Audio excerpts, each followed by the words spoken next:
In the sun-washed agora of the 4th century BCE, the young Alexander the Great, radiant with ambition, stood before Diogenes of Sinope, the ragged sage of the Cynic school.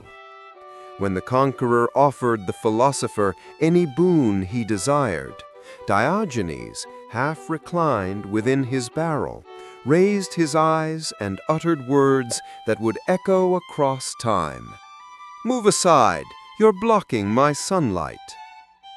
Alexander's companions braced for fury.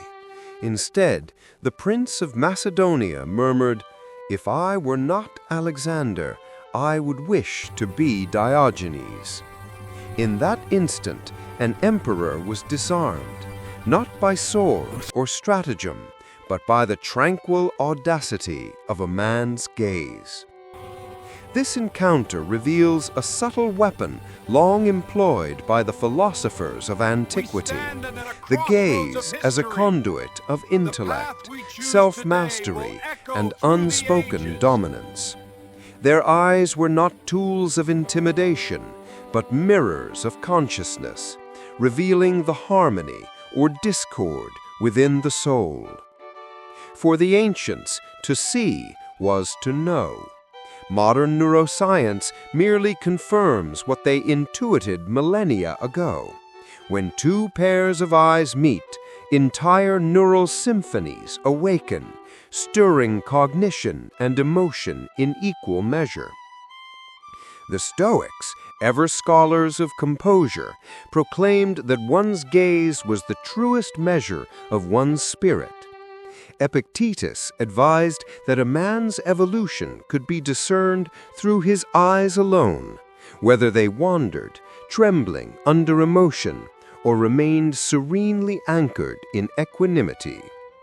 To train one's gaze was thus to refine one's being.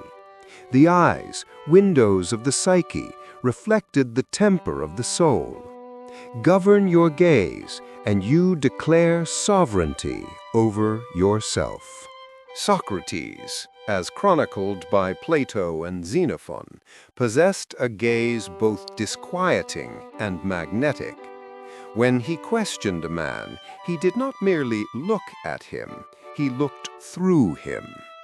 In dialogue, his eyes were unblinking instruments of inquiry, stripping away social veneers and exposing thought in its naked form.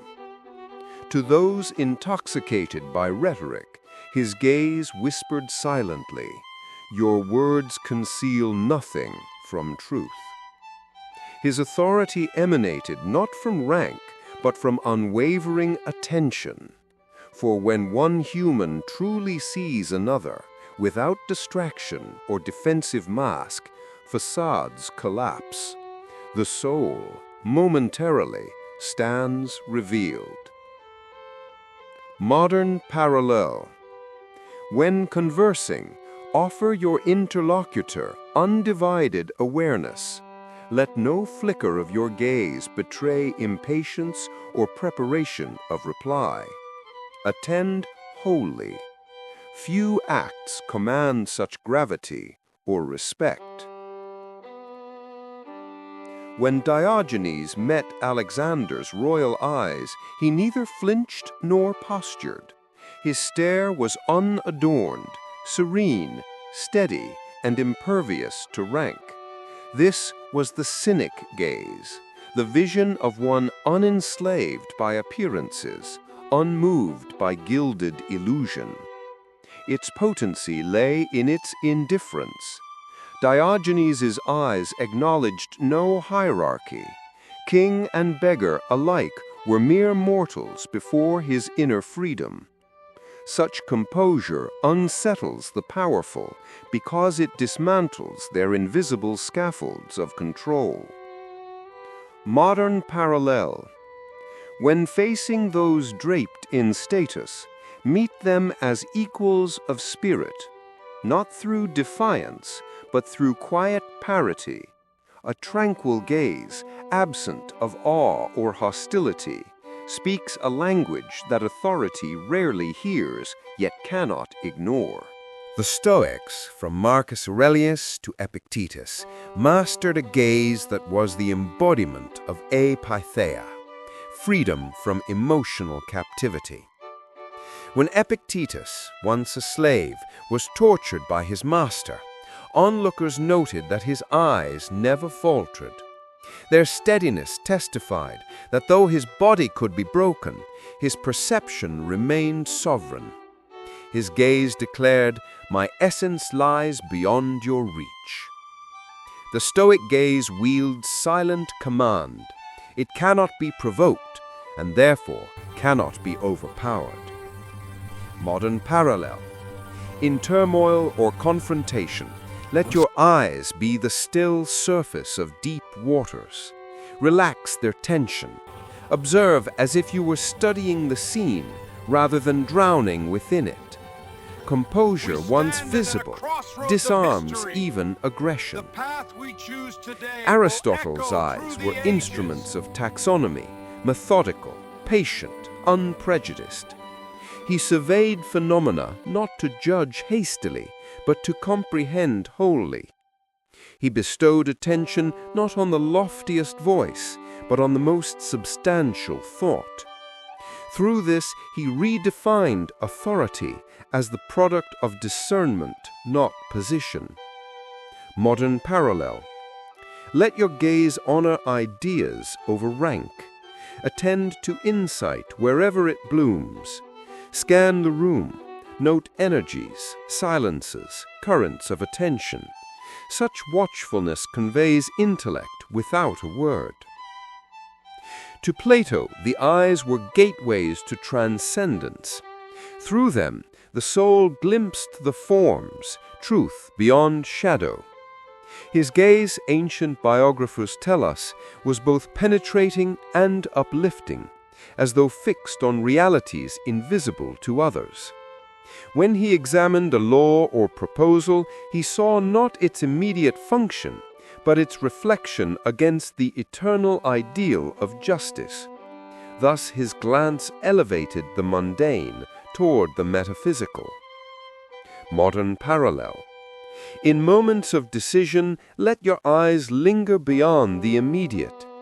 See the potential shimmering beneath imperfection.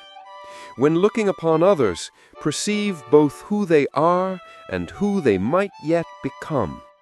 Such a gaze nurtures growth. The unified vision, when philosophies converge. Mastery lies not in imitation of one gaze, but in the fluid orchestration of many. Socratic, penetrating, inquisitive, for debate and discernment. Cynic, unbowed, status blind, for moments demanding moral equality. Stoic, tranquil, immovable, for adversity and confrontation. Aristotelian, systematic, merit-bound, for evaluation and judgment. Platonic, visionary, ideal-seeking, for creativity and leadership. Each is a facet of one gem, the awakened gaze, conscious and intentional. Exercises for the modern seer. The Stoic mirror. Meet your own reflection until discomfort dissolves. The impulse to avert your eyes reveals the self's hidden unrest. The Cynic equalizer. Address all, janitor and chief alike, with the same steady regard. Train your sight to recognize personhood, not position. The Socratic focus. Listen with your eyes as much as your ears. Let your gaze convey inquiry rather than reaction. The Aristotelian survey. In assemblies, let your attention roam the entire constellation of faces. Notice contribution, silence, imbalance. Awareness itself becomes influence. Epilogue. Vision as declaration.